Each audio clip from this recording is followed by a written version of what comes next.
Aquele era para ser um dia muito feliz e especial, tanto para mim, minha recém-esposa e todos das nossas famílias. Mas quem diria que aquilo viria para estragar nossa felicidade? E ainda bem que foi só por uma noite. Sou filho de fazendeiro e estudante de agronomia.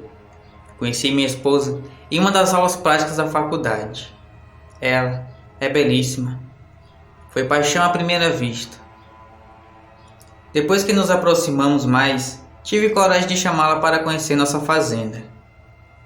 Era uma fazenda das grandes localizada no estado do Mato Grosso. Lá se produz milho e soja. E ela, de cara, aceitou o convite, já que também gostaria de conhecer um pouco mais sobre o nosso manejo e como era feita a preparação do solo, o plantio, a colheita e a adubação. Lógico que eu estava gamado nela, que aproveitei tal situação para lhe pedir em namoro. Rapaz, meu coração batia mais rápido que o motor dos tratores ao serem acionados no campo.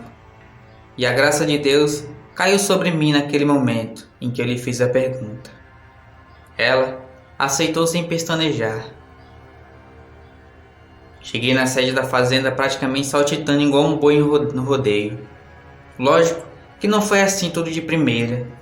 Conversei com seus pais, gente muito boa afinal de contas, e é claro que me fizeram me sentir como um filho.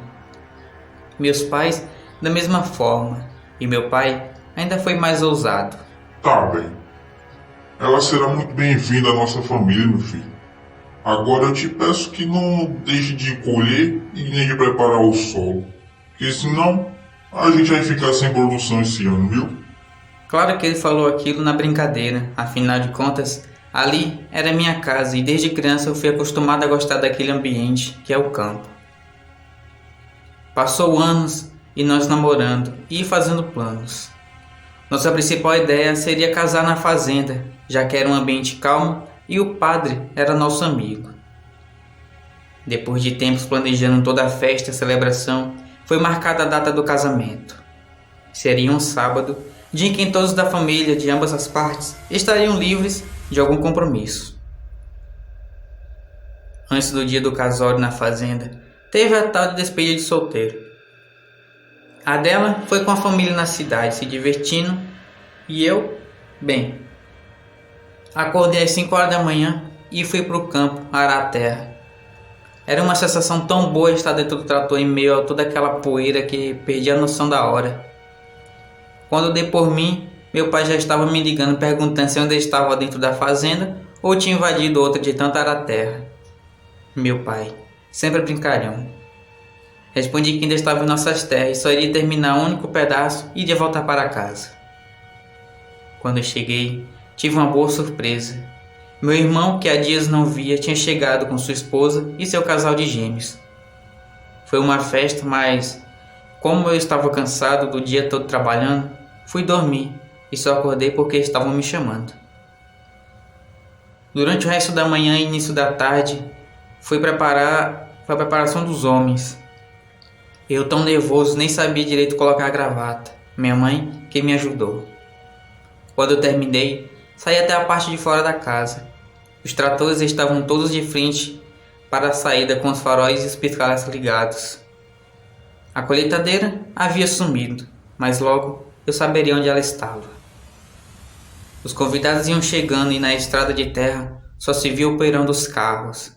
O padre já havia chegado e eu fui conversar com ele. Padre Orlando, muito obrigado por o senhor ter aceitado o nosso convite para realizar essa celebração tão importante para mim na minha vida hoje. Por nada, meu filho. Eu que estou apenas fazendo aqui a vontade de Deus, concebida a você e a sua noiva hoje. Que Deus abençoe vocês nessa nova fase de suas vidas. Amém, Padre.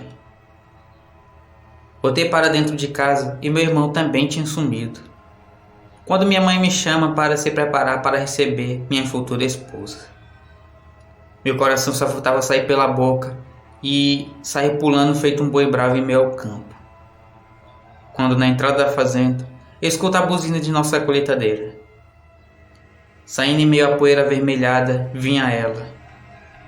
Meus olhos se encheram de lágrimas ao ver minha noiva dentro da cabine, seu pai e meu irmão. Quando encostou aquela máquina gigante na frente de todos que ficaram até de boca aberta, primeiro desceu meu sogro, logo em seguida minha noiva com um belo vestido branco. Cena de novela aquela. Então, ao chegar em solo, veio caminhando e metros depois já estava em frente ao altar e o padre começou a celebração. Essa parte eu não vou falar pois vocês sabem como é. Só posso dizer que a emoção estava tomando conta de todos ali. Ao término das falas e depois de tão sonhado sim de ambas as partes, foi a hora do beijo. Logo em seguida, o buquê foi jogado para cima e as mulheres caíram em cima e nem se importaram com a poeira. Depois, foi a hora da festa. Isso já era por volta de umas 8 horas da noite. A lua cheia fez o favor de surgir belíssima aquela noite para completar o espetáculo. Música, comida e bebida para todos, mas nem imaginávamos o que ainda estava por vir pelaquela estrada de terra à nossa frente. Quando chegou umas 11 horas, algumas pessoas já estavam indo embora e o padre também se foi. Logo, ficamos só as duas famílias reunidas do lado de fora comemorando. Eu, como não bebo, entrei para dentro de casa buscar um refrigerante e, por mais que o som estivesse um pouco alto, eu escutei um esturro. Sei lá, era como um animal avisando sua chegada. Saí para fora e o povo todo reunido. Me sentei ao lado do meu irmão e falei o que eu tinha ouvido. Mas ele estava tão bêbado que não entendeu nada do que eu lhe falei. Só veio saber mesmo no dia seguinte. Enfim, a cada momento que as horas passavam, aquele barulho se aproximava. Já tinha gente começando a pensar que ser onça, mas não era. Eu mesmo cheguei a ver uma quando eu colhia soja à noite, mas aquilo não era onça. Meu pai, mais experiente, falou que não era e mandou abaixar o som.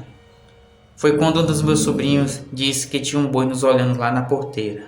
Boi? Joãozinho, nem boi nós criamos.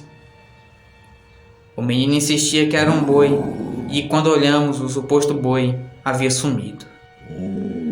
Quando voltamos a atenção para a mesa, foi a vez de Sabrina dizer que agora o boi estava dentro da fazenda e estava perto da colheitadeira. Olhamos e tinha uma coisa que se escondia de nós. As mulheres começaram a ficar mais assustadas e, quando nos levantamos para colocar o boi para fora, aquilo se mostrou. Dessa vez, ao lado do galpão. Era uma criatura negra, realmente parecia com um boi de longe, mas tinha coisas igual aos chifres. Meu irmão bêbado tentou afugentar o animal, fazendo ele criar mais raiva ainda de nós. Aquilo se ergueu e ficou de pé. Meu pai mandou todos correr para dentro de casa, pois aquilo era um lobisomem. Não precisou lhe falar mais nada. Corremos para dentro e ouvimos a criatura correndo que fazia o chão tremer com seus passos. Não sei como passou tanta gente na mesma porta ao mesmo tempo. E meu pai correu para o quarto e voltou com 2 espingardas e ficamos esperando a fera entrar. Ela começou a dar voltas na casa, passar suas garras enormes nas janelas e nas portas, uivar e urrar. Virou a mesa que estava no lado de fora. Aquilo foi inferno aquela noite, que ainda iria demorar a acabar. Quando começou a chover, ficou ruim de ouvir e ver onde ela estava. Eu jamais irei esquecer o susto que eu levei ao me aproximar da janela. Puxei lentamente a cortina e eu caí para trás, quando na minha frente estava aquela cabeça monstruosa, olhando para mim com olhos de fogo. Por sorte, eu não estava com a arma na mão, senão eu havia disparado. Aquela coisa ficou mais furiosa e tentava entrar. Fizemos barreiras nas portas e nas janelas no intuito de inibir sua entrada, que deu certo. O dia foi chegando como ninguém quer nada, para nos salvar das garras daquela criatura infernal. E só tivemos a confiança de sair para fora quando chegou um carro na fazenda. Foi difícil dormir aquela noite, depois daquele ocorrido, mas graças a Deus, a criatura não retornou.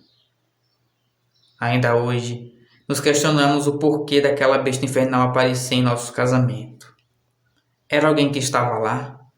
Era alguma pessoa que gostava de minha esposa e foi tentar se vingar por eu ter tirado ela dele? Não sei. Se ela voltar, algum dia, ela terá uma surpresa. Boa noite e fiquem com Deus.